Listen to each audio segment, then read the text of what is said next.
তুমি কি নিয়ে চিন্তা করছো?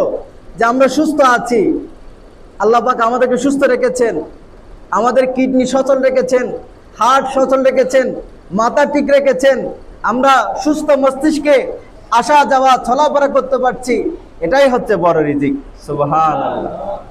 অনেকে বলে টাকা পয়সা, ধন দৌলত, গাড়ি বাড়ি, এগুলো রিজিক ঠিক আছে, সবচেয়ে বড় রিজিক হচ্ছে কি আমাদের সুস্থতা।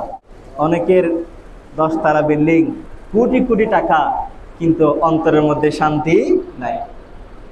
তো এই শান্তি আল্লাহ তুলে নিয়েছে। সেজন্য শান্তি হচ্ছে আল্লাহর সন্তুষ্টিতে। আল্লাহ পাক যা দিয়েছেন, অর্থাৎ আলহামদুলিল্লাহ যা ছিল, আলহামদুলিল্লাহ যা আছে, আলহামদুলিল্লাহ যা থাকবে, কোনো অভিযোগ নাই। আল্লাহর দরবারে অভিযোগ করতে চাইলে হাজার হাজার অভিযোগ আপনি করতে পারবেন, কিন্তু আল্লাহ পাক আপনাকে যা দিয়েছেন সন্তুষ্ট চিত্তে আপনি থাকলে সেখানে আল্লাহ তাআলা বরকত দান করবেন।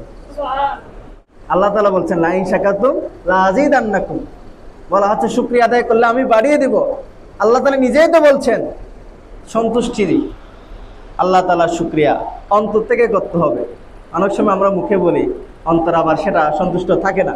আপনি অন্তর থেকে সন্তুষ্ট করে দেখেন, ইনশাআল্লাহ আমার বিশ্বাস আল্লাহ পাক আপনার ওই সম্পদ, ওই রিজিকের মধ্যে বরকত দান করবেন।